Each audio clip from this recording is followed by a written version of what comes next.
There we go. The recording's on. Okay, thank you. And I'm Joan Isaacson. I'll be the facilitator, and I'm going to give you more information about what to expect with the meeting. But first, I want to introduce Kathleen Mallory. She's the City of Oxnard's Planning and Sustainability Manager, and Kathleen's going to give us a welcome and get us off to a good start.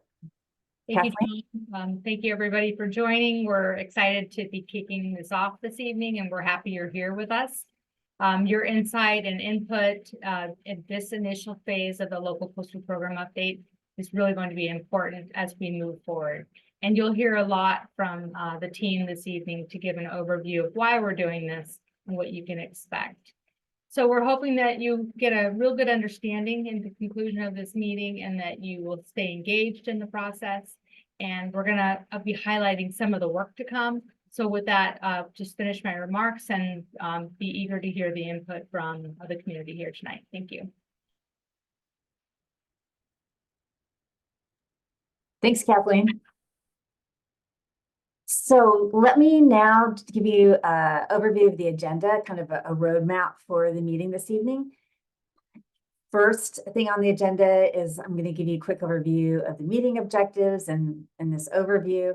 And then we're going to go straight into hearing information shared by the project team about the local program update. And you'll hear the team call it LCP2 for short. So we're going to give you the kind of like the who, what, why, and when of why the city is updating the local coastal program update, what it includes, and then what the process is for updating it. Then, importantly, we have time set aside to hear your questions about the LCP update, whatever you want to hear more about, clarification questions. Then we'll go to what's identified as 4 here on the screen, our discussion questions. We have a couple of specific questions for you to hear your input. And the input that we received from you this evening is going to inform the project's team's first stage of work. And we'll tell you a little bit more about that when we get there. And then we'll just wrap up with next steps. So we'll go to the next slide.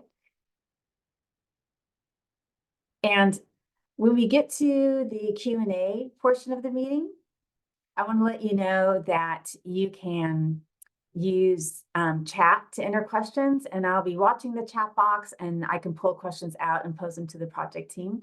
But if you'd rather, if it's easier for you to speak directly to the project team on the meeting, you can use the raise hand function. And when I see that your hand's raised, I'll put you in the line and then I'll call on you. So usually what I do, just so you know, is I'll take like a question or two out of chat and then see if someone has a raised hand and kind of go back and forth that way. On the next slide, we have our objectives for the meeting this evening. So one of the primary purposes of this meeting is to share information to community members about the local coastal program update. And another important objective is to gather community input get on some very specific questions. And we also want to hear input from you on the best ways through this process for us to gather additional information and community input. And then the last point there is important, to continue to build relationship and trust with community members. We've played this role on several City of Oxnard projects in the last couple of years. And I can just tell you the city is really committed to meaningful community engagement and providing different ways for community members to participate. And so the city is very sincere about continuing to expand and build trust and relationships through processes like this. And we'll go to the next slide. I can introduce the project team. All right, so these are the key members of the team for the local coastal program update. And you just heard from Kathleen, the city's planning and sustainability manager. The project manager at the city is Jasmine Kim, who of course is here on the meeting with us.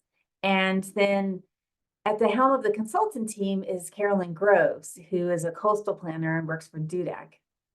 Dudek does a lot of this type of coastal planning up and down California. Again, I'm Joan Isaacson. I'm with a firm called Kearns and West, and then Christian Mendez is director, and he's serving as our project manager. And both Christian and I are leading and supporting the community engagement part of the project. So we'd like to just know a little bit about you who are participating, and we can go to the next slide. And we have a question for you that we want to hear from everyone on. So it'd really be helpful for the team to hear about what are the topics or the interests that brought you to joining this evening's meeting. And you can put your answers into chat.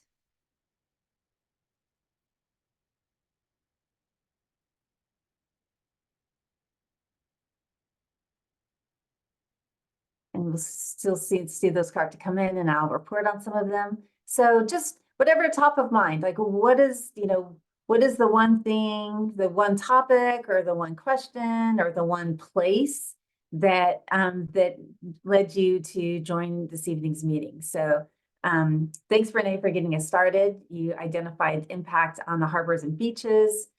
Michelle said generally understanding what a local coastal plan is.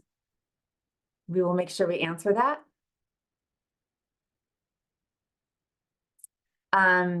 Nate's letting us know he's attending as the interim emergency services manager for the city of Oxnard. And that's important because as we're going to hear, the local coastal program this update addresses sea level rise and its impact. And so that definitely is an important component of the city's emergency and risk management program. I'm seeing a couple of comments about the proposed impacts to renewable projects and also interest in Ormond Beach. There's a Steve Nash is saying, along with the general plan, want to know the wonky details of our LCP. More updated knowledge on how the Planning Commission utilizes the LCP in their decisions. Really interesting. And then Heather, I see your comment, your answer about wanting to learn more about what planning is being done for sea level rise and addressing the projections for the near and the later term. And Pete Dixon, I put in a note about being interested in nature-based solutions to climate impacts and coastal resilience. And I'll read one more here from Tammy. Updates on the latest sea level rise methodology with the city. The governor's 30 by 30 plan and how it relates to and wondering if it relates to the LCP. Super interesting. Okay, one more. Roger wrote in, hoping to spur interest in developing a master plan for coastal access from Ormond Beach to the Santa Clara River, including neighborhoods, stakeholders, and residents. And a question about will the LCP address managed retreat? Okay, keep them coming in. We have a note taker who's going to be capturing all of this, and we'll be creating a summary of all of the input that we hear this evening. So whether it's a question you ask later or one of the answers to the discussion question or anything you put in chat, we're going to document all of this so that the team can access it and consider it after the meeting when they're doing their work. And Walter, I see your comment there too, your interest in wanting to know more about the impact on the Oxnard Shores neighborhood. And Felix too, would acknowledge your point about a concern that the city never asked the community prior to allowing projects to go forward.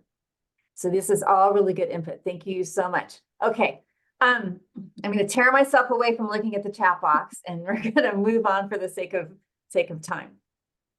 So we'll go to the next slide, and this is where I'll introduce Carolyn Groves. So again, she's a coastal planner with Dudek, and Carolyn's going to give us a really good background and share information with us about what a local coastal program is and why the city is doing it and how that process is going to move forward. And then I'll come back and say a few words about how the community will be involved in the process that Carolyn's going to describe.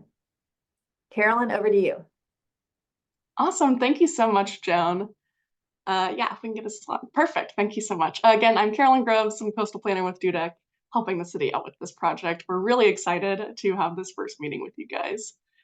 So to start off, some of you might know all about the Coastal Act and the LCP. Others might not know anything about it at all. So we're going to start from a baseline. What is the Coastal Act? So the Coastal Act was passed in 1976, and it regulates development all over the state's coastal zone. So the Coastal Act covers a number of different topics, including public access and recreation, biological resources like the animals that live in the ocean, water quality, agriculture and fishing and other commercial activities that can take place in the coastal zone, coastal hazards, which is going to be a big topic that we're going to talk about. It also covers scenic resources, so views to and from the ocean, and of course, development of all different kinds. So residential development of houses, commercial development, any kind of industrial or public works facilities, infrastructure, all covered by the Coastal Act. And the Coastal Act is implemented by the California Coastal Commission. So they're the state agency that regulates that development of the coastal zone. It's important to note the coastal zone itself is not super straightforward. It can be highly variable depending on where exactly you are. A lot of times they drew the line to follow whatever development was existing in 1976 when the act was passed. So in some places, the coastal zone is very narrow. In other places, it can go up to 5 miles inland from the ocean and still be the coastal zone. I'm going to have a map in the next slide about how it looks in Oxnard. But just, any proposed development anywhere in the state in the coastal zone has to comply with the policies of the Coastal Act. Next slide, please. So a local coastal program is a local implementation of that statewide Coastal Act. The Coastal Act requires that all cities and counties that are on the shore adopt their own LCP. As Joan mentioned, we like to use acronyms a lot. So basically, the LCP is translating those larger statewide policies down to a local level and taking into account any kind of local conditions or priorities that are different than what might be true for the state. So the LCP is developed by the city, but it has to be certified by the Coastal Commission before it can take effect. So Oxnard first got their LCP certified in 1982, so it's been around for a while. And once the Coastal Commission does certify a local coastal program, that means the city gets to issue their own permits for the coastal zone. So without an LCP, the Coastal Commission actually issues all the permits for the coastal zone, and the city can only get its own permitting authority with an LCP. Important to note, so this is this graphic here. I know it's a little zoomed out, so it's kind of hard to see, but that blue line kind of running along through the city, that's the coastal zone boundary. And the areas that are not shaded are where the city has permitting jurisdiction. And then, in the purple is where Coastal Commission has appeals jurisdiction. And then the kind of farther out shading along the water is where Coastal Commission keeps their own permitting jurisdiction. Those are all kind of in the weeds. We don't need to know that level of detail for this. So next slide, please.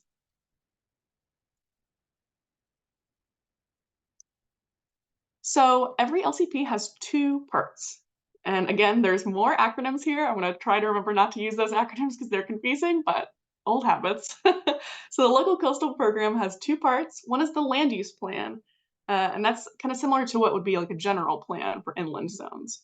So the land use plan describes all the different types of land uses that are present in the coastal zone or allowed in the coastal zone, where they're located. And it has kind of broad overarching policies aimed at resource protection and development standards. The second part of the local coastal program is the local implementation plan, or LIP. This is also known as the zoning code. So this includes the zoning ordinances and associated maps. And it really gives more like nitty-gritty details about the policies, the broad policies that are in the land use plan. So the implementation plan is basically a kind of a guide for how city staff implements those LUP policies on a daily basis. Next slide, please. So Oxnard's local coastal program covers 4 planning areas you'll see here in this graphic. So the larger kind of yellow outline is the entire city. You'll see that there's 4 areas highlighted here and shaded in different colors. Important to note, the inland areas that are not highlighted here are outside of the coastal zone, so they are not covered by the LCP. That's not to say that the LCP doesn't consider the input or the needs or desires of the residents inland. Certainly we want to provide, for example, public access to people who don't live in the coastal zone. So we always keep those residents in mind, but the actual development policies, like if you were going to redevelop your house, for example, if you were inland, you don't need to worry about the LCP in that case.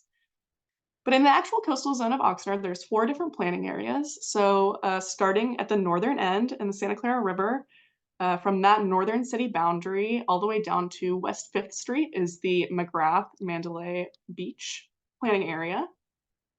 Right below that in red, Oxnard Shores that has the northern boundary at West 5th Street, and it goes all the way down to West Channel Islands Boulevard.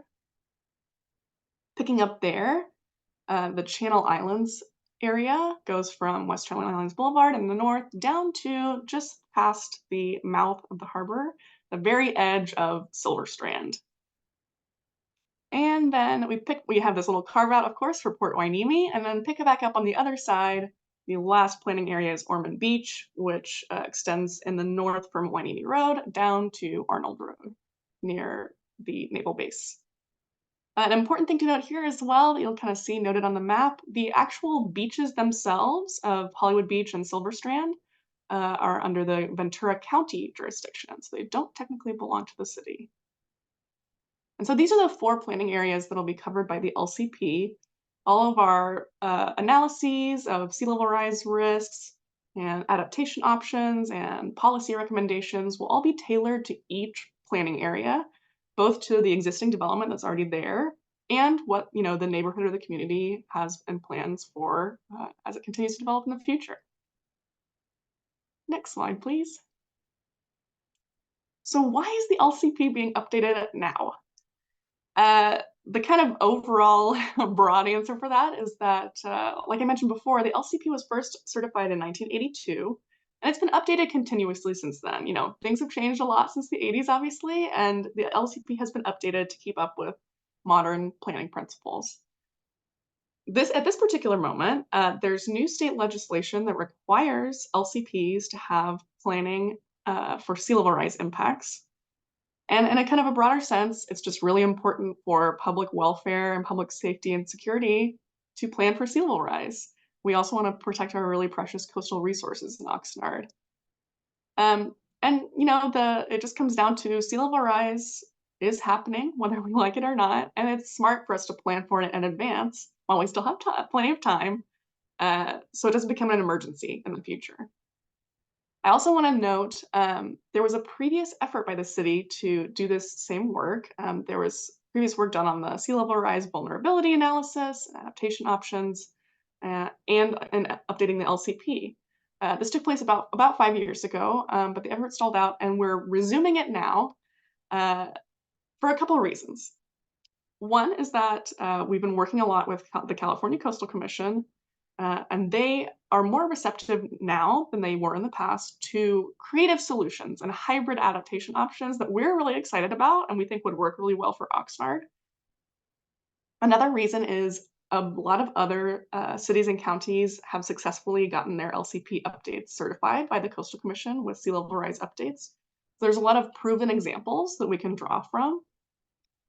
And another reason is that there's a lot of state and federal funding opportunities that are both available for sea level rise planning, but also funding opportunities that only become available to the city if the city has sea level rise planning policies in place. So for all of those great reasons, now is the perfect time to move forward on this update addressing sea level rise and coastal hazards. Next slide, please. So what does this mean for people in Oxnard? So these policies that we develop through this process will determine how Oxnard adapts to the impacts of sea level rise for many years to come. This document will live on and guide development for a long time. So all the different land uses, infrastructure, and environmental resources in the coastal zone will be regulated by the sea level rise planning policies. And we hope, that as these policies are applied on a parcel by parcel basis or on a neighborhood basis, they collectively contribute to the overall resilience of the community to climate change and sea level rise. So, when I say land uses, infrastructure, and environmental resources, I'm talking about everything in the coastal zone. So we got, the natural environment, the beaches, dunes, the lagoons, parks and recreation areas, commercial development like retail, restaurants, houses like you can see here, schools, infrastructure like roads and sewers and utilities. It's all going to be subject to these new sea level rise policies in the coastal zone. Next slide, please.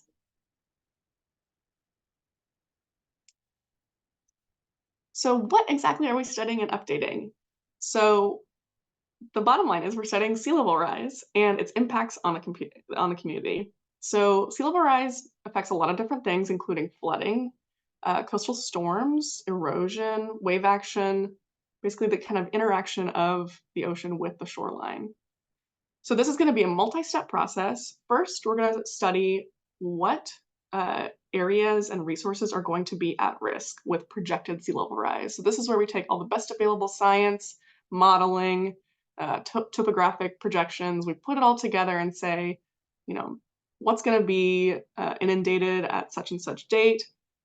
And we're going to use that information to come up with adaptation options for the city. And again, these are going to be tailored by planning area. So seeing what's at risk, we'll be able to say, you can prioritize what needs to be protected, what resources do we have available to protect those things. And we're also going to evaluate those for cost. Obviously, that's going to be a huge factor and when the city determines what they're going to implement is how much it's going to cost to actually protect these resources. Factoring in that cost, we're then going to turn those into policies that get translated to the land use plan and the implementation plan. It's important to note here that we are not starting from scratch. As I mentioned before, the city has already done significant work on this very topic, and it already has, drafts of the sea level rise vulnerability assessment and adaptation strategies. So we are not starting from scratch. We're picking up exactly where the city left off 5 years ago.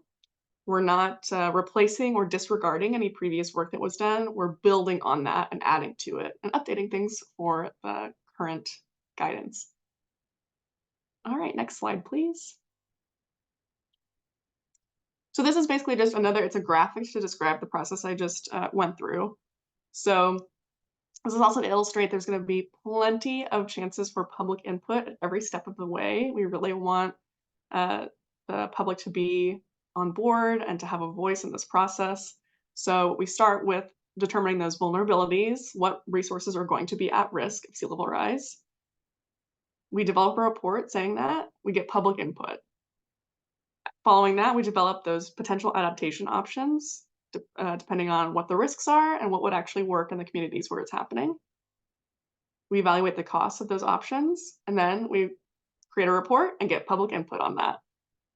We'll take all of that, develop it into land use policies, again, get public input on that, use those to create the zoning code changes, the implementation plan policies, another round of public input.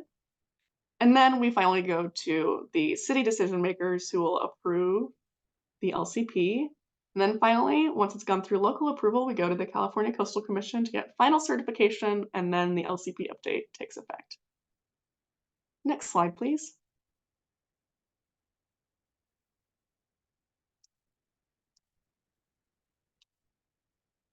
So how is exactly sea level rise being addressed, and how does it relate to overall climate adaptation?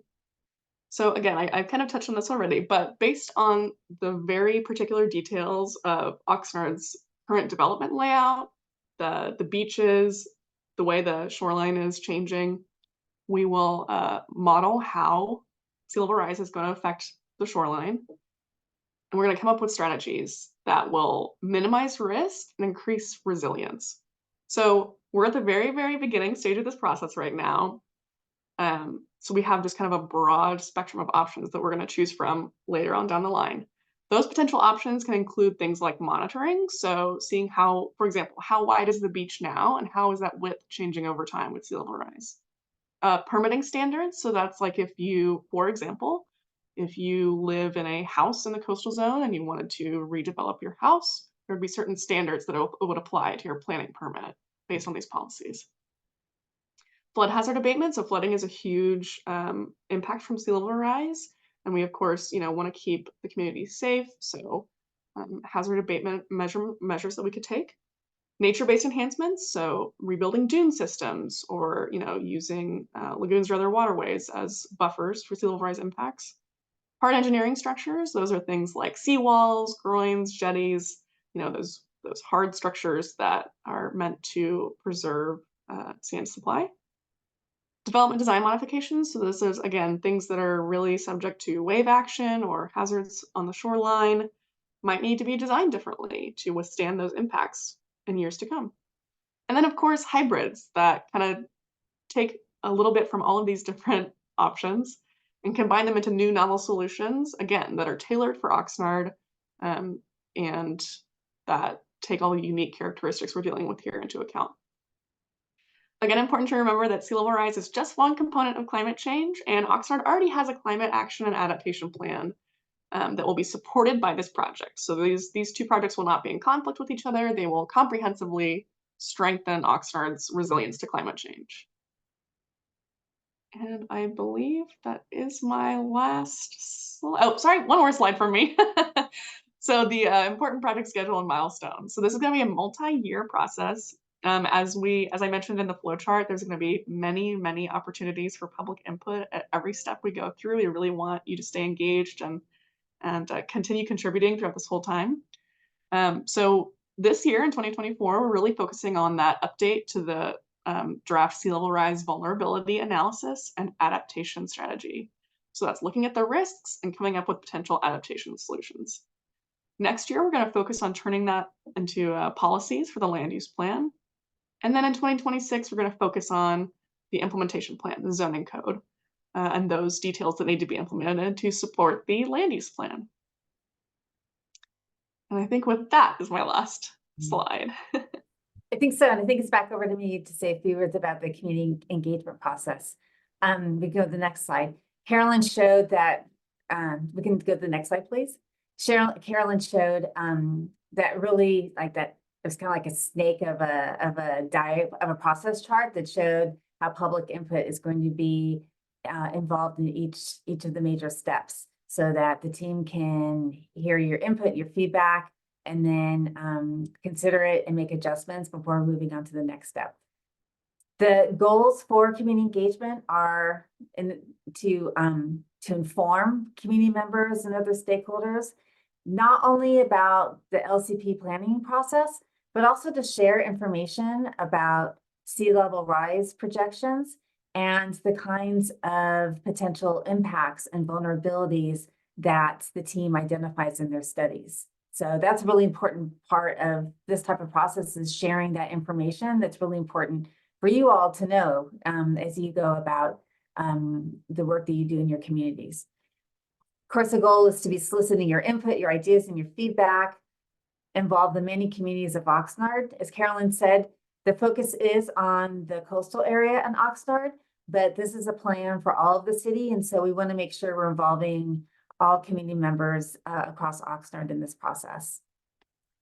And importantly, too, is making sure that when we have engagement activities, that they are equitable and inclusive, so that all who are involved have an opportunity to voice their perspectives and be heard.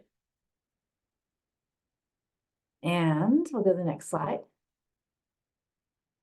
Okay, so I'm not gonna, this is a lot of content. This is like, someone put the term wonky in one of their answers to that first question in chat. And so this is like a pretty wonky chart. But what it is it has more detail about the community engagement process.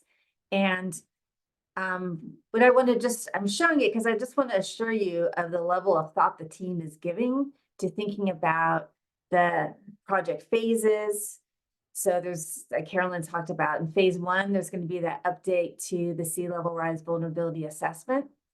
Phase 2 will be development of the local coastal program and the local coastal plan. And then phase 3 will be local implementation plan. And we've thought through the engagement focus, the types of questions and topics that we want to talk with community members about in each of those phases. That's what's shown in the second blue bar is the engagement focus. And so you'll be hearing more about engagement opportunities as we go through this, and know that each time we have one, we're going to be really thinking carefully about what the questions are and making the environment as conducive to hearing from as many community members as possible. We can go to the next slide.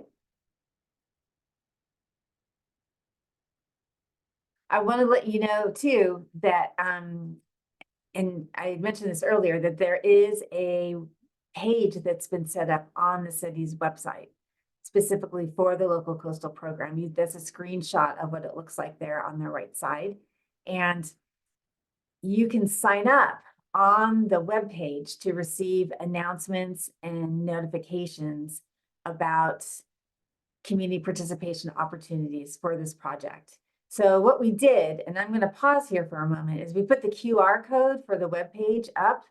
And if you click on that, it'll take you to the webpage right now, and you can sign up right now for those updates and announcements. So I'm going to just pause and give everyone a moment, an opportunity to do that if they want to do it, and then you'll all be signed up, which would be really great. So again, you should just be able to click on the QR code if you've got your phone handy. And of course, if you don't have it handy, at any time, you can go to the city's webpage and go ahead and fill out the really short form to sign up for announcements.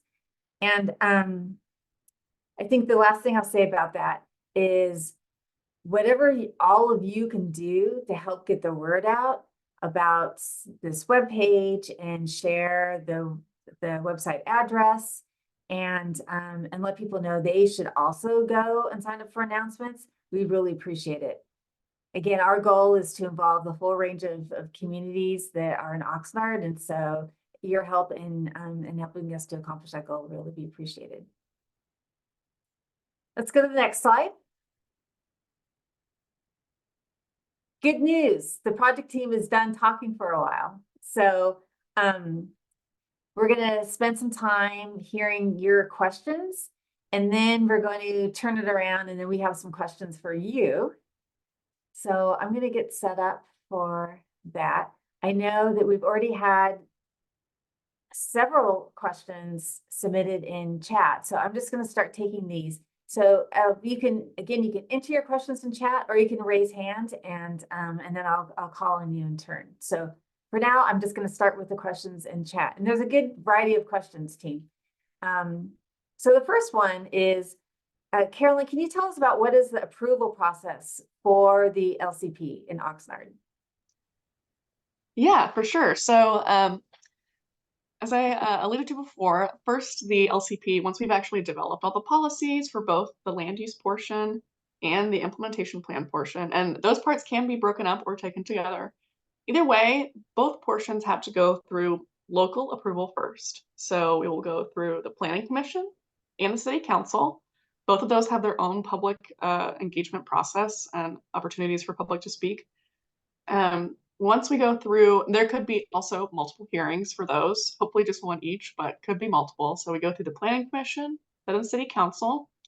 Once it's been adopted locally, we formally submit the LCP amendment to the Coastal Commission. It's not the first time they'll be seeing it. We'll be working with them continuously while we're developing it, but eventually we will do a formal submittal.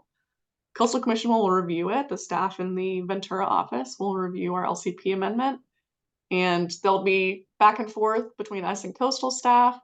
They'll be developing their findings and writing a staff report about the LCP amendment. And then eventually it will go to the California Coastal Commission for certification at a public hearing. So the local staff will actually be reviewing it, but then once it gets up to hearing, it goes to those 12 elected members of the Coastal Commission. And they have the final say to certify the LCP and make it effective in the city. All right, so it's Planning Commission, City Council, then it goes to Coastal Commission, first staff, and then the actual Coastal Commission. Yep, that's right. How long can that process take? I know it varies, but like just a range, so we have a general idea. It does. So usually, I mean, Coastal Commission tries to, the local approval process mostly just depends on like hearing schedules and city resources to write the staff report and get that to hearing. Once we actually get to the Coastal Commission level, it's a little bit strange in the regulations. Technically, once we submit the LCP amendment application, they only have 49 days to review it, and they're supposed to get it to hearing.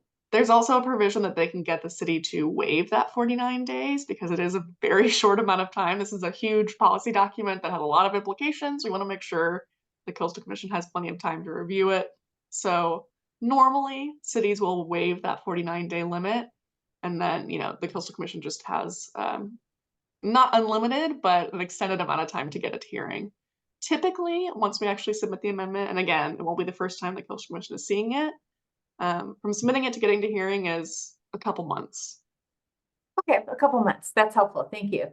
And I love these questions because we're just going to hit like all different types of topics. So the next question is, will coastal armoring / hardening be allowed? Or will it be renounced in favor of strategic retreat, sometimes called managed retreat? I can take a stab at this, and then please, Kathleen or Jasmine or anybody else, feel free to jump in. So again, we're at the very, very early beginning stages of this process. Continuing coastal armoring and hardening will, of course, be one of the options we look at down the road among all the other various options we're looking at. We haven't at this point even started to determine what the actual options we're going to pursue are. But our starting toolbox has everything in it. So we're going to be considering everything we possibly can and finding the best solutions that work for Oxnard. And I'm going to pause and make a note that if they're Christian and all of our interpreters will help me with this. So if people want to submit comments in their language in chat, go for it, because our interpreters will help us interpret that back to English, and then so that the project team can answer it, and then we'll interpret it back in language and share it with the people who asked that question. So I want to make sure that if everyone who's here and has a question has a way to get that question answered. And Silveria, as well as Christian, if you are hearing or seeing questions that I'm not getting to or seeing, just raise your hand so that we can have you help us out with that. So we'll figure this out one way or another.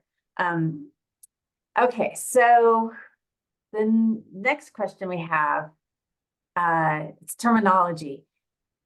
When talking about sea level rise, in sea level rise adaptation, well, the question is, in sea level rise planning and in the face of sea level rise, is the term resilience, is that the proper word to be using, or is adaptability? That's a great question. So both of those words get tossed around a lot in sea level rise planning, and they mean, similar but slightly different things. So when you think of resilience, it's really about knowing that coastal hazards are inevitable on the coastline. There's always going to be waves, there's always going to be storms, there's always going to be tides. So there's always going to be hazards on the coastline. Resilience is really about acknowledging that and planning in advance so that when hazards or storm events or damages occur, the community can bounce back and rebuild and continue the enjoyment of the coastal zone that you already have. Adaptability, and then in turn, is as times are changing, as sea level rise is advancing, as the climate is changing, what can we do to prepare ahead of time, knowing that those changes are coming? And, as the environment changes, how can we change with it to make sure that we can all coexist happily and again, continue to use our coastal zone even as it changes? It's a dynamic environment, and so we want to be able to roll with the punches, as it were. All right, so this is a really interesting question, Carolyn. This question is, that there seems like there could be confusion over natural erosion and ocean and sea level rise. So how do you tell the difference between what is naturally occurring versus what is climate-related sea level rise? Yeah, that's a great question. So, as I just mentioned, the shoreline is a dynamic place, even without sea level rise. Shoreline's always changing. The tides never end, and they're always exerting influence on the shoreline. So there is, natural erosion that occurs as sand moves down the coast. And there's also, periodic storm events that have always happened, and sometimes they cause damage or changes to the coast on a kind of episodic basis. Um, that all will keep happening regardless of whether the sea level rises. But there are observable, documented, studied, analyzed long-term trends in how the sea level is changing and how it's related to climate change. When we actually model for the sea level rise effects of the future, we take into account those normal, natural, everyday processes that are always happening. But we're seeing a drastic and marked difference in the way that the shoreline is changing with sea level rise versus the kind of baseline change that happens all the time. And again, these are, scientists and engineers and people much smarter than I am studying these things, and I get to interpret those results into policies. And so as the team does the studies and interprets the results for Oxnard, you'll be bringing that information back to share with the community? Yes, exactly.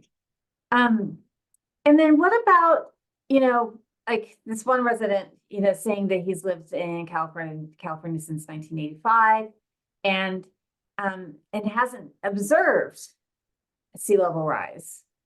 And I could see other people thinking that too. So, is it something that is observable, or is it something that happens so slow that we just don't notice it? What's your take on that?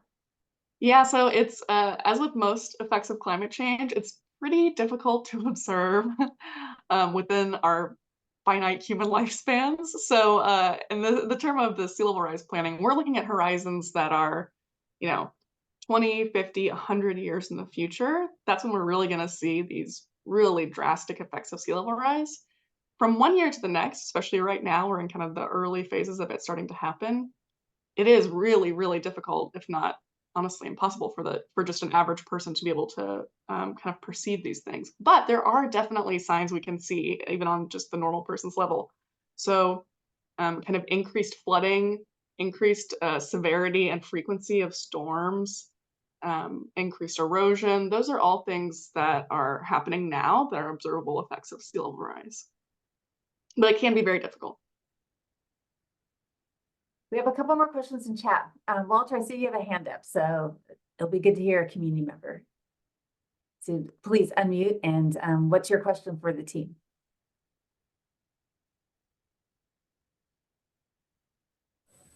I'm Walter Hagno. I'm the chair of the Oxnard Shores Neighborhood Council. And to this question that was just asked, back when the Climate Action Plan was being worked on, we asked the question of relative sea level rise, because right now the empirical data, which you can find from NOAA, which are the harbor tides, shows no increase in the rate of change for decades, even 100 years in the case of Los Angeles and San Francisco.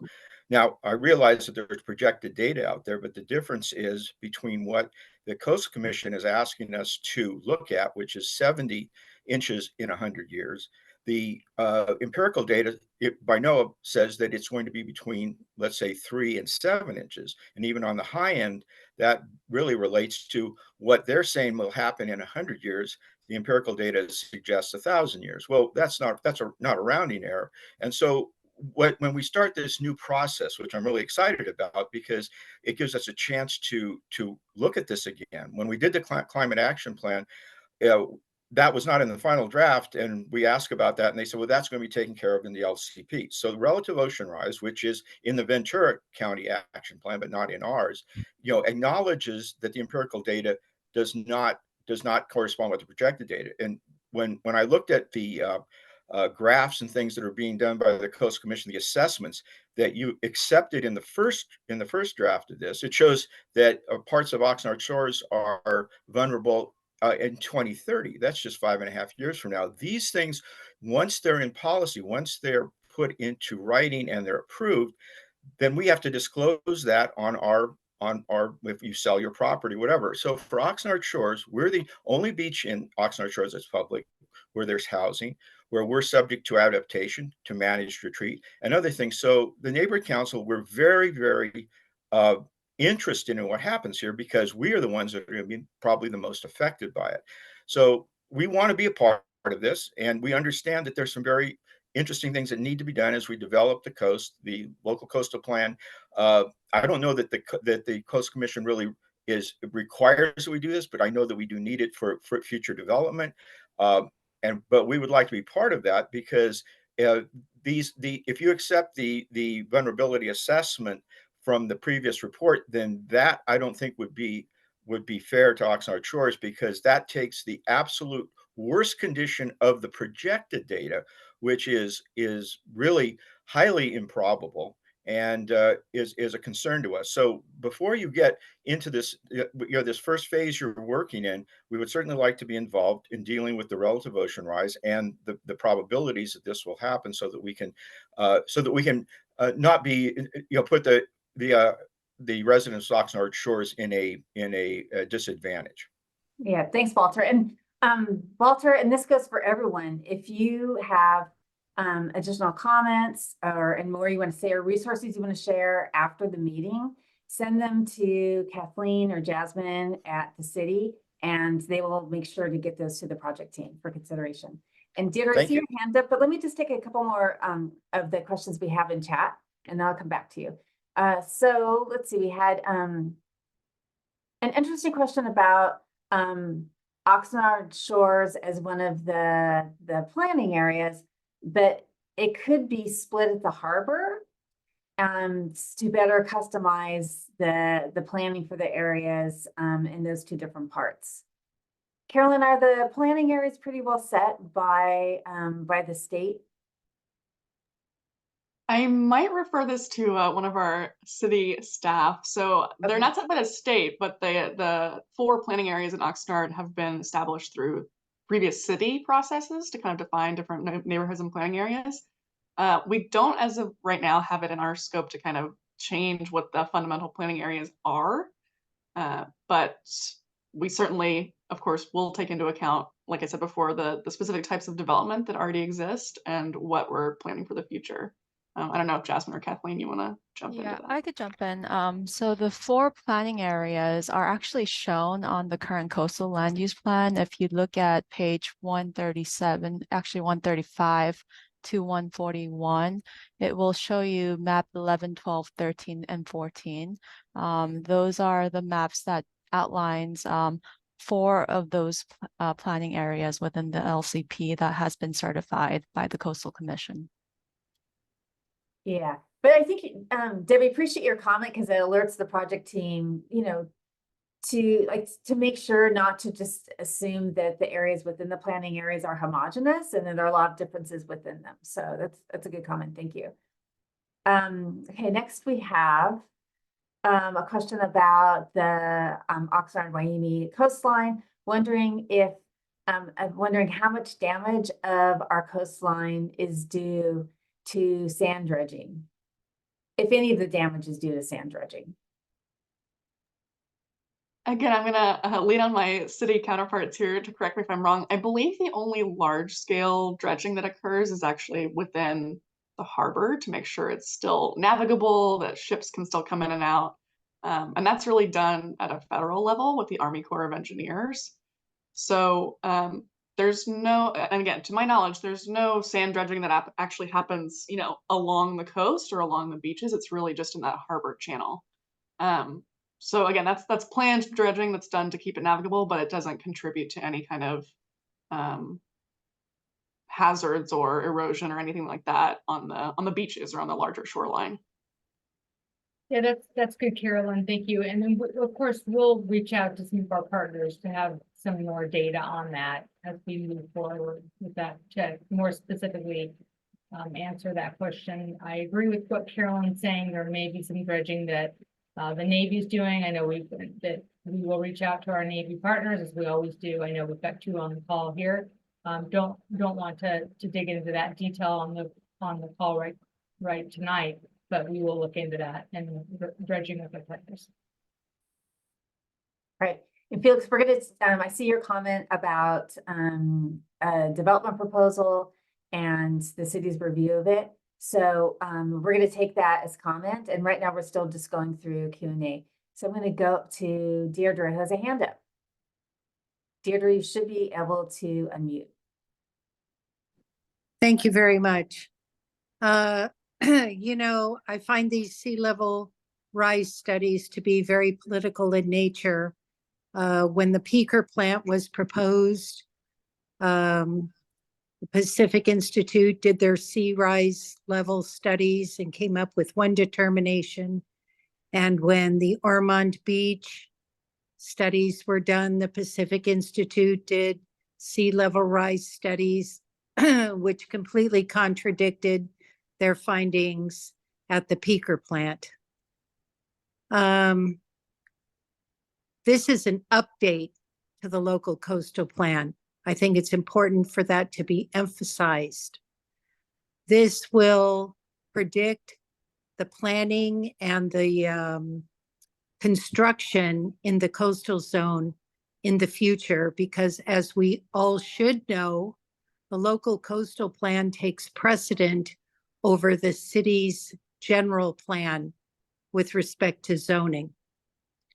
This will control the construction practices on our shoreline, the requirement for pylons, for stabilization, flood zone, and I think this should not be minimized in the least. But I think the focus on sea level rise is misplaced. I know the Coastal Commission wants it emphasized as a statewide issue. We are a direct facing beach in Oxnard Shores. Our sand migration is completely different than Wainimi and Ventura. We do not import sand and we do not export sand. We have a trough directly off the west coast of our beach. We are protected by the Channel Islands National Park as well from flow. So I think we need to think about what the motivations are for focusing on sea level rise as opposed to controlling the development that's predicted at the beach, particularly Oxnard Shores and Channel Islands Harbor. So those are my comments. Thank you very much. Yeah, thank you. And we'll make note of your comment about the development focus versus sea level rise. There was something in what you were saying, though, that I want to pose that as a question to Carolyn. And you talked about how sea level rise projections can vary study to study, and recognizing that the variability in the reporting and in the planning. So Carolyn, how, like, you're a coastal planner, so how do you, like, where's the North Star for sorting through these different projections for a scientific team like yours? Yeah, that's a great question. So there are numerous different models. There's different science available, and the science is always changing. Even we use this term best available science in the planning world to mean that at the current time we're developing the plan, what is the best information we have possible? Recognizing that that information is changing all the time. So we can only, the plan will only be up to date as long as the data itself is valid. Of all those different models and data sets and different scientific bodies that are doing these studies, we basically, at DUDEC and other coastal planners, we keep tabs on what have proven to be the most accurate versus lived experiences. And it also depends a lot on where exactly you are. So some areas of California are more heavily studied than others. We're pretty lucky that down here in kind of Southern California, there's a lot of studies that look at this area since it's so densely populated. And we'll, throughout this process, we're going to be looking at those different models and seeing which ones fit Oxnard the best. So, like I said, we're building on those previous drafts from 2019 that were already, where a lot of studies were already done. We're incorporating that and then building upon it. But like I said, the science is always changing. And I will say too, as a professional planner, the best practice is always taking a precautionary approach. So there's a lot of inherent uncertainty when it comes to sea level rise modeling, not only just because the science is constantly developing, but because at this point, we don't know how the global community will change their behavior with regard to climate change. So there's multiple different sea level rise scenarios based on, if we curb emissions, for example, by this amount, then sea level rise would be this amount. If we continue to pollute in the same way we're doing right now, then it'll be a different amount. So there's a lot of inherent uncertainty based on human behavior. But to account for that, we really take a precautionary approach. We want to be sure that even if the worst possible thing happened, we would be ready for it, we would be prepared, we would have taken it into account. Because we don't want to be caught in the opposite way, right? We don't, even if it might be nice to have an optimistic view of how things are going to shake out in the future, we plan for that rosy optimistic view and then something worse happens, then we're caught off guard, we're scrambling, it's an emergency. So it's really better in the long run to take this kind of precautionary approach and plan for the worst possible scenario so that whatever happens, you're ready. Great, thank you. I do want to go to the next part of our meeting where we have questions for all of you. Deirdre, I see that your hand's up. Did you have a specific question for the team before we move on?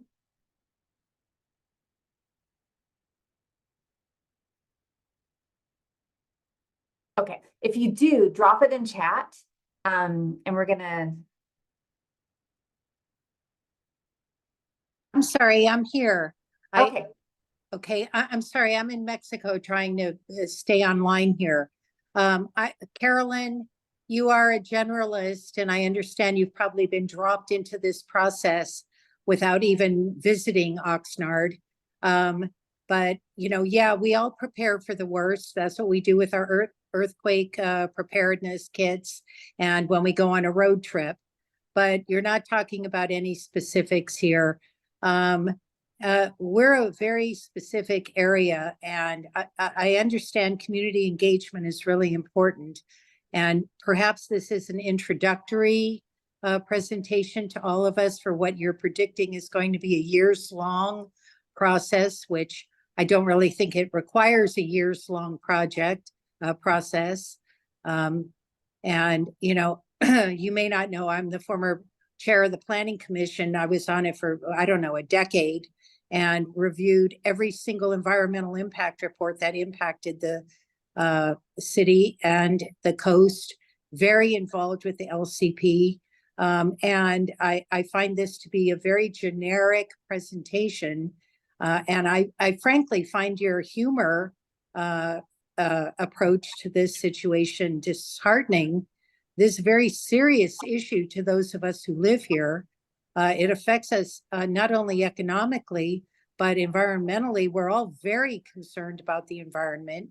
So, you know, I think we need a little more serious approach to what's a very serious issue. The local coastal plan will control our development in our neighborhoods for the rest of our lifetime. So when I talk about the Pacific Institute and conflicting studies, those were not that remote. The developments that are planned at the Fisherman's Wharf have had those studies done as well.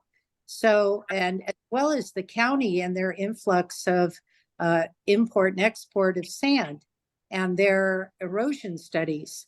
So, you know, it's not just to lump it into, yes, we're part of the California coastline. Some, as I mentioned earlier, have much more serious problems than we have. And I think this really needs to be taken a lot more seriously than you seem to be taking it. Thank you very much. I'm through now. I'm having some connection problems. Okay. Yeah, and I just want to let everyone know that Carolyn lives in Ventura, and so you know, she's local, and I grew up in Ventura County. My dad retired from the county of Ventura, so I'm very, very familiar with the area too. So I just want you to know that, like, we're not just, you know, we're not a team that's just like coming from some faraway place. It's, you know, we're familiar with Oxnard, and it's a really important place for us. Kathleen, did you want to? I wanted to add, yeah, also, we really discussed very thoughtfully how we wanted to engage the community. We recognize we haven't brought this forward in a few years. So we do intend this to be very elementary from the beginning point. But that was done deliberately and purposefully so that we could get everybody up to speed. This is a very complex, very important, very involved subject. And so we wanted to make sure that the baseline was understood, that the presentation was posted so that people could come back to it from our website. And this is the beginning point, and we all think this is a very serious and interesting and complex subject. So we will be digging in over the next few years on this. I like your optimism, Deidre, and that you're saying it shouldn't take that long. I think we can get this moved forward. We've done a lot of expeditiously. We've done a lot of work. But there's a lot more work to do to explain, evaluate, and consider what is the right approach for Oxnard. And that's what we intend to do. Thank you, Joan. Yeah, thanks. So we are going to turn now to the questions that we have for you. Felix, I see you have a hand up, but we want to wrap up by 8:30, and I want to make sure we have time to get through the questions we have for input. And once we do this, if there are more questions and we have more time, then we'll come back to questions. So this input that you all are going to provide is going to inform the project team's initial research and help them to understand what are the priorities for the community in this process. So this first question is, what topics do you think are the most important to study in the LCP update and why? And you can use chat to provide the answer. And if you'd rather raise hand and unmute, that's fine too. And I'll just, you know, for those of you, it works really well in chat, because then I can go through and report and we have a good record of it. But Debbie, I see a hand up, so we will go to you first. You should be able to unmute. Hi, sorry, it's really hard for me to type because I'm coming in on my phone. Oh gosh. It's good to hear your voice. Okay, good. I had a couple of questions. One was when I looked at the map that Kathleen referred to, the part that I was speaking of, that is the other side of Harbor Boulevard in the harbor. The map, I realized how old the map is, because there are developments that have been put in since that map was made, and the development that I live in and am the vice president of the homeowners association is was actually built and developed prior to the local coastal plan. Um, so our areas, that entire harbor area has an influence in harbor water quality that's contributed to by the flood control plan that the county manages. And I was wondering if there's, when you come up against something that goes outside of our LCP and is impacted by another one that has to do with flooding, flood zones and impacts. We recently had a flood in Port Hueneme that was caused by a blockage of a drain that generally flows into the harbor. And looking back at much older floods that happened that impacted the harbor and this area a lot from years and years ago before the coastal plan.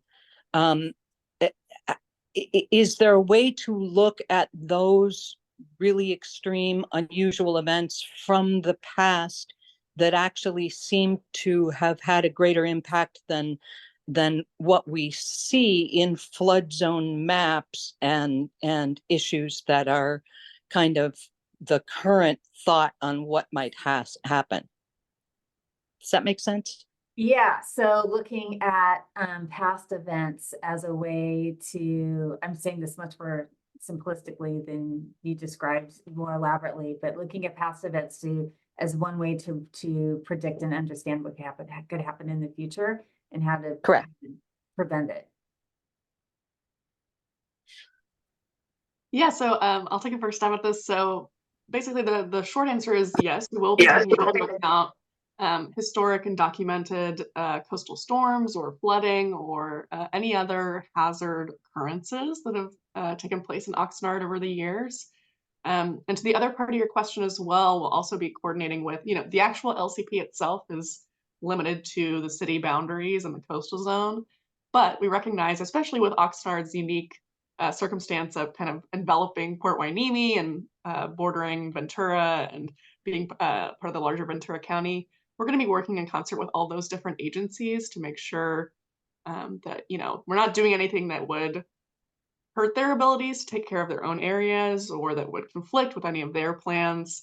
So we're definitely going to be coordinating throughout the regional governments to make sure that everyone's informed and we all have a more or less cohesive strategy. So I see some more questions, but we really want to hear your answer to this question that's on the screen right now. What topics do you think are the most important to study in the LCP update? What is most important to you that the team study?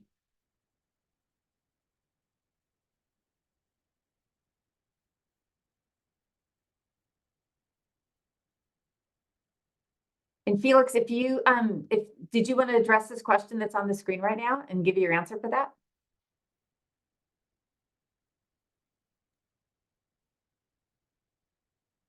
Okay, if you have another question, then we're going to hold off because I really want to make sure that we hear some answers to this question. Debbie, did you have an answer to this? You can go ahead and unmute if you want to respond to the question. Hi, yes. I would actually, kind of out of order, like to have an understanding of the funding that's available and what types of funding are available statewide, federally, that could impact our planning, because I think looking at it from the standpoint of where we could get assistance and what both the state and the federal government see as important issues to cover would be a nice grounding point. Yeah, really interesting point. So understanding what kind of funding is available sooner rather than later, so that the planning can align and prioritize for where that funding is. Yes. Yeah, thank you for that. Mm-hmm. Okay. I'm not seeing, I see more questions.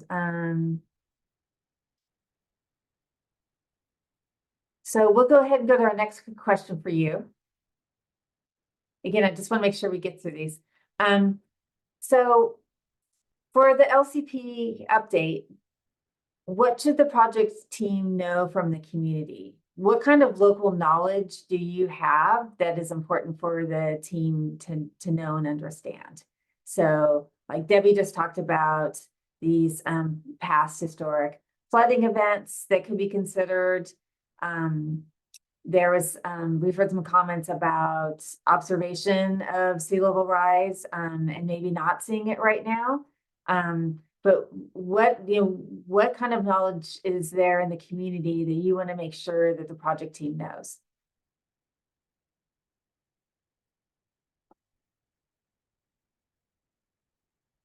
Debbie? Hi. I think there's probably a lot of confusion in the general community, and I'm really grateful for Deidre's comments as to how impactful the local coastal plan is, to ongoing development and things that impact us in a really broad way, from density in developments and the height of buildings and things that are allowed and are not allowed. So the people that are on this call, I think for the most part have either experience with the local coastal plan or an understanding of the planning department and its impacts on us directly. But I think in general, the broader community does not. Many groups have tried to educate them on specific things when they come up. But having an understanding, for the most part, I believe the public sees the Coastal Commission as the annoying factor that comes in and demands eelgrass studies when somebody wants a permit for something and they don't understand the beneficial power or the reason for the annoyance. So I think it would be good if the people participating that are involved in communities locally had some tools to be able to communicate to the public some of the specific local impacts and planning intentions moving forward. I believe right now in the public, there's a perception that as density is increasing all over the place, laws are trickling down that will change the face of different communities, and it gets confusing to try and explain that to the public as to what's happening, why it's happening, and how they may be impacted, near term and long term. So if there's any way you can kind of share, when I was looking at the slides, I was thinking, well, that's helpful. Well, that's helpful, but it's almost so high level. I don't think that the public in general would understand it. Yeah, that's really good input. And we will be creating materials for the public, for the community as part of this project. And so really appreciate your guidance on that and the importance of paying attention to communicating things in an understandable way and also in a way that's interesting so that people can connect it to their lives too. Yeah, great. We did have a couple of answers come in response to that first question about priorities for topics to address. Analysis of vulnerability of the coastal public, of looking at the vulnerability of public access amenities was identified. And then also understanding what communities currently residing are at risk and of being disproportionately impacted if nothing is done, and what can be done to improve the resiliency and adaptability techniques, especially for those groups who have specific needs. So the vulnerability assessment will be specifically looking at vulnerable communities and their specific needs and how they could, and how some communities may be impacted more than others by climate and by sea level rise.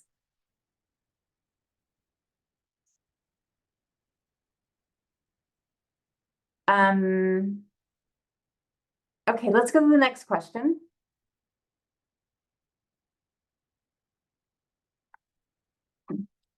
So this question, again, we want to make use of your knowledge, your day-to-day experience in Oxnard and on that coast, the beaches.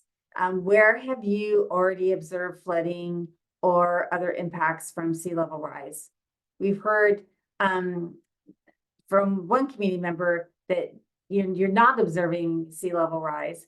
But has anyone seen any has anyone else, on the other hand, observed any sea level rise or any related flooding? Or sometimes, like I've just as an example, we're involved in sea level rise planning and adaptation planning in Malibu. And on the Malibu coastline, there's a lot of evidence of sea level rise. You could see where it's like undercut stairs that are leading down to the beach. And you can see like now big gaps between the sand and where the stairs are. So there might be like, this is an example, there might be things like that you've already observed that are starting to happen from the greater frequency of flooding from sea level rise.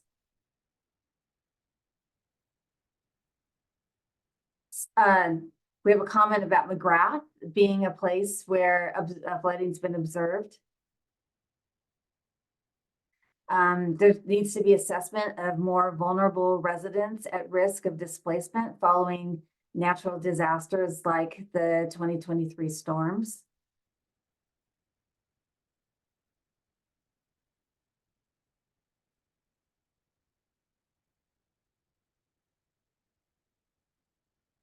Any other, in addition to McGrath, are there any other areas where you've seen flooding? I know Debbie mentioned some areas of flooding too.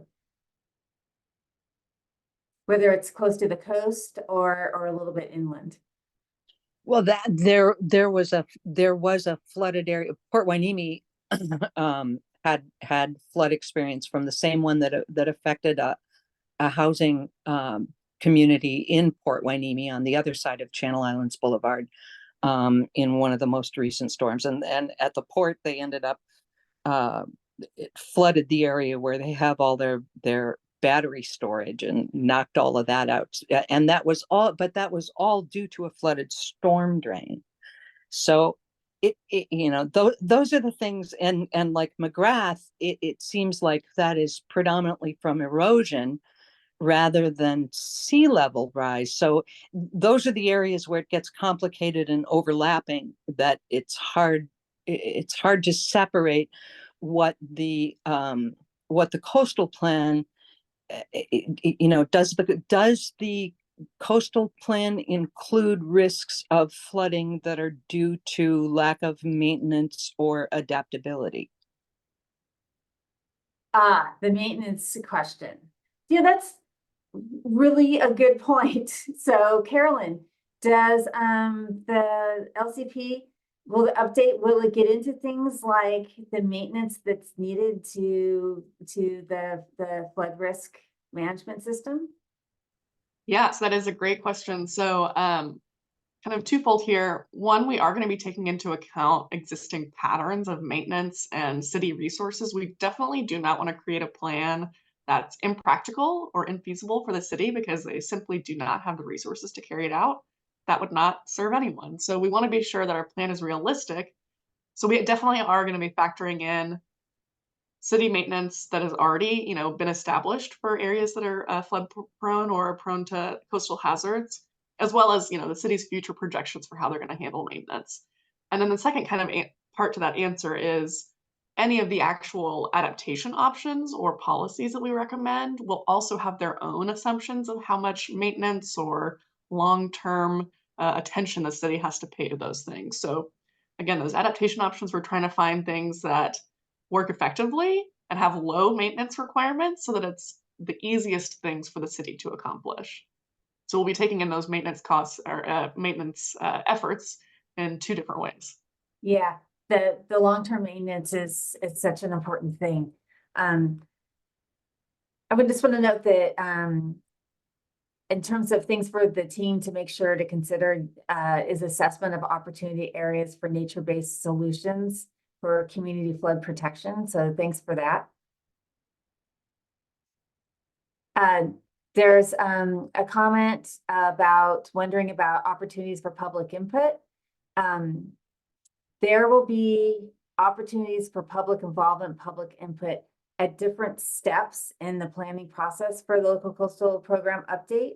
And that's all in addition to the public review period that will happen before the document is taken up by the Planning Commission and City Council. And David, I know you raised this question specifically, so I hope you go to the website and sign up for announcements so that the city can make sure to communicate with you about those input opportunities. Okay, we have just a couple minutes left, and Felix, I want to call on you. Okay, thank you. I'll be brief. Listen, I moved to the beach community and with full knowledge that I'm at sea level. And there hasn't, and I used to live in Malibu. There's no home that ever went underwater because of sea level rising. I can't think of any community. Miami was supposed to be underwater 10 years ago, 15 years ago. That's not happening. There's no sea level rising. We're confusing erosion with sea level rising, and we're making plans for the sea level rising that will never happen. We have President Obama that bought a house right on the water, Martha's Vineyard on an island. He's not worried about sea level rising. So we're talking about something that's never going to happen. We're using fake science. My concern is when we're doing planning here, we should talk about real things that affect people in real life situations. We have traffic issues now developing. We're allowing a big development, North Shore, to be developed on 5th and Harbor. There's one lane on Harbor, one lane on 5th that's going to accommodate this huge community. And the planning department approved it. No feedback from anybody else in the community. Now, North Shore just bought, I understand, Avalon project here at the Dunes, and they're going to develop that as well. So we're increasing a lot of traffic in our community with one lane road still. We still have one lane on a bridge on Woolley.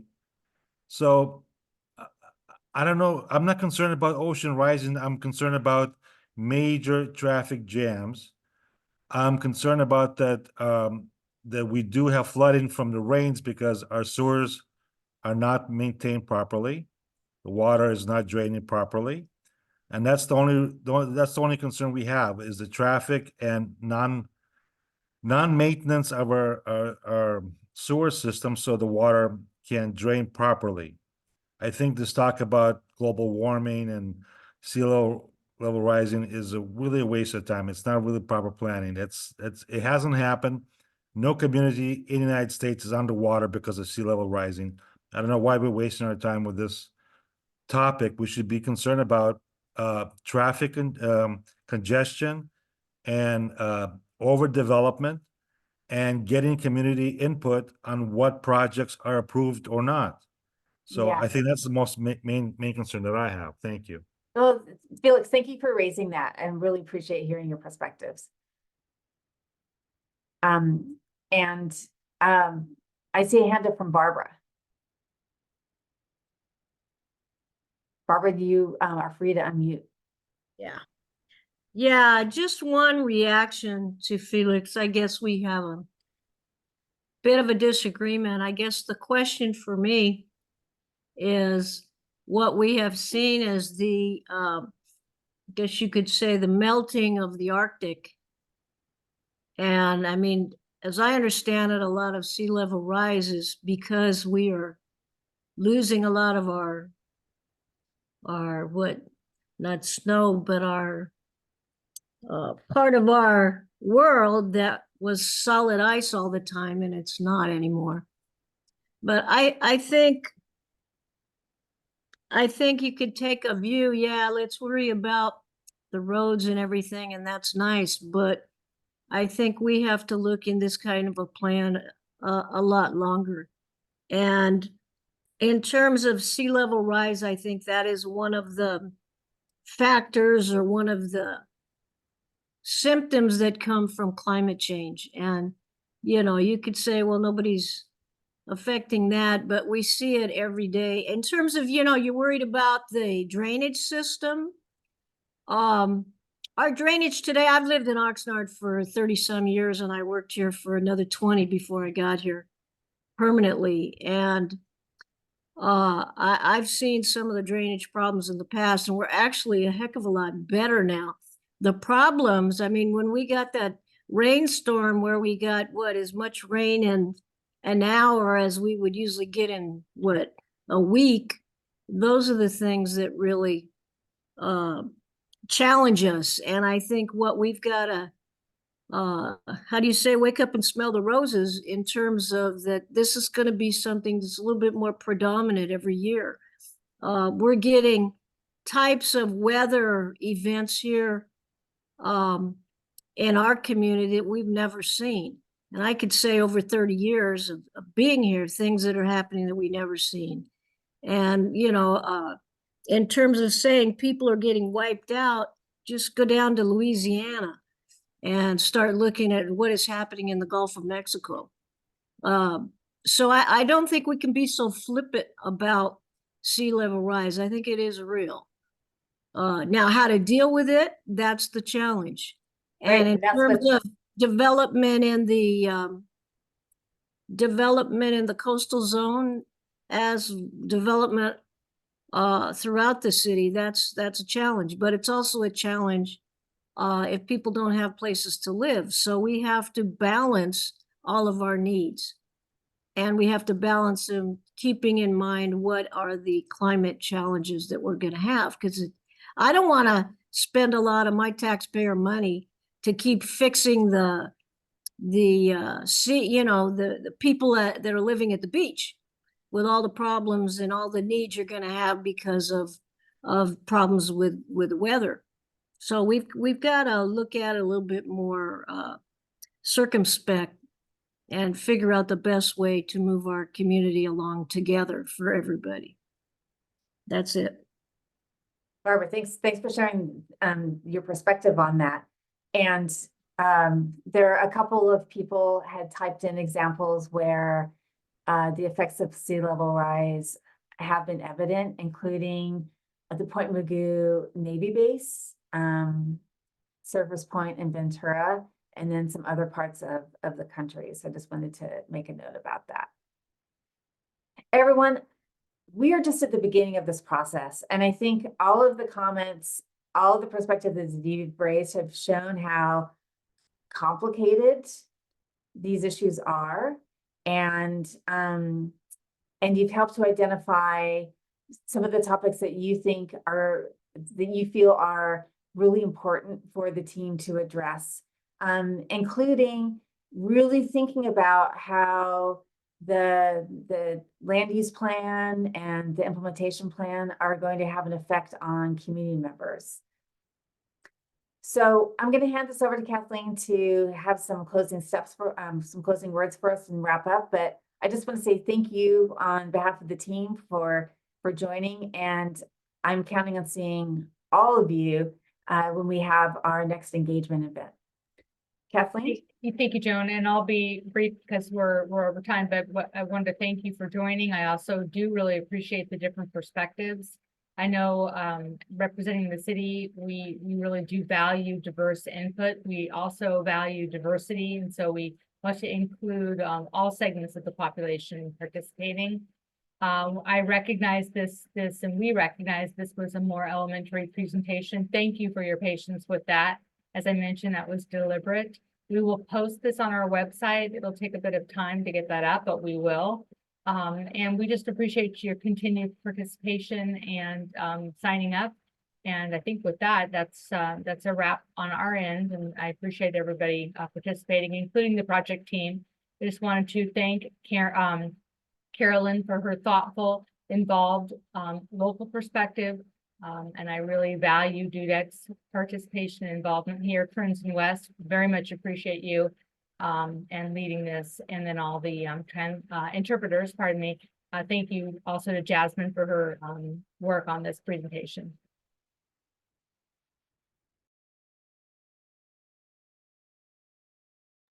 Thanks, everyone. Enjoy the evening and we'll see you at our next meeting.